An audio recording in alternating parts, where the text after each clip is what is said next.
माँ एक छोटा सा शब्द, लेकिन इस माँ शब्द में सारा संसार समाया हुआ है।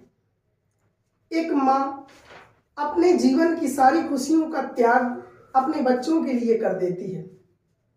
अपनी सारी खुशियों, अपने सारे सुखों का बलिदान कर देती है ताकि उसके बच्चे इस संसार में सहज जीवन, आसान सा जीवन, खुशियों से भरा हुआ जीवन जी सकें। मातृ दिवस के अवसर पर मुझे याद आता है, देखा जाए तो हम और आप छोटी छोटी सी बातों के लिए अगर माँ हमें कुछ कह देती है तो हम रूठ जाते हैं, माँ से बात नहीं करते। याद कीजिए वो समय, रामायण के समय का। रामायण के समय को हम याद करते हैं। भगवान राम का अगले दिन राज्याभिषेक होने वाला है। माता कैकेयी महाराज दशरथ से 2 वरदान मांगती हैं। पहले में वह राम की जगह भरत को राजा बनने को मांगती हैं और दूसरे में राम को 14 वर्षों का वनवास। हमें सीखना चाहिए भगवान राम से। हमें सीखना चाहिए कि जब सुबह राम को बुलाया जाता है और बताया जाता है कि ऐसे ऐसे वरदान माता कैकेयी ने 2 मांग लिए हैं, जिसमें तुम्हें राजा नहीं बनाया जाएगा, आपकी जगह भरत को राजा बनाया जाएगा और तुम्हें 14 वर्षों के लिए वन जाना होगा। भगवान राम खड़े हैं, महाराज दशरथ उदास, निराश, बिलखती हुई आंखें, अश्रुधारा प्रवाहित हो रही है, बैठे हुए हैं। कैकेयी को शायद लगा कि राम के मन में कहीं ना कहीं ऐसा ना हो कि ये वन ना जाना चाहते हो। पूछती हैं कि कोई परेशानी तो नहीं है जाने में। राम का जवाब गोस्वामी तुलसीदास जी लिखते हैं, मन मुस्काए भानुकुल भानु। भगवान राम मुस्कुराने लगे। मन मुस्काए भानुकुल भानु, राम सहज आनंद निधानु।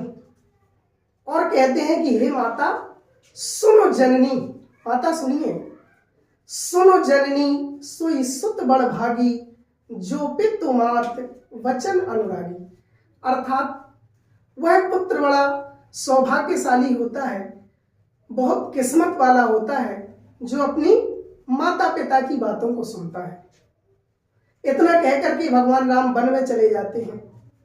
दूसरा प्रसंग आता है चित्रकूट में, जिस समय भरत अपनी 3 माताओं के साथ भगवान राम को वापस लाने के लिए आते हैं।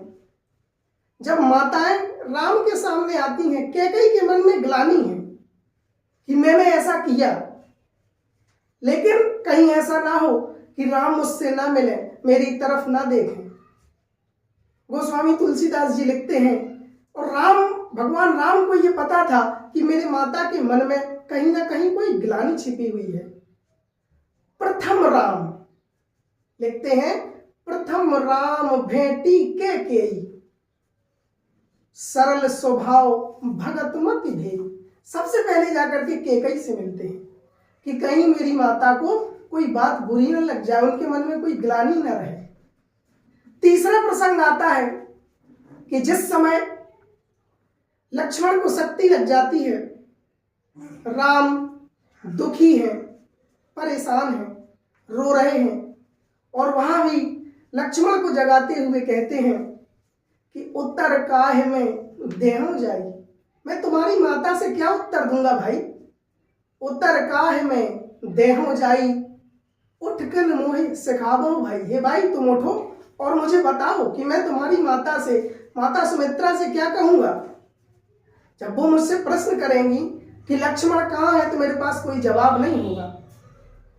सीखना चाहिए हमें राम से कि हम किस प्रकार से अपनी माता के लिए, अपने पिता के लिए हमेशा समर्पित रहें।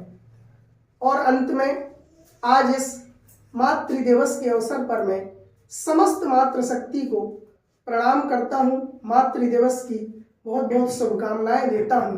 धन्यवाद।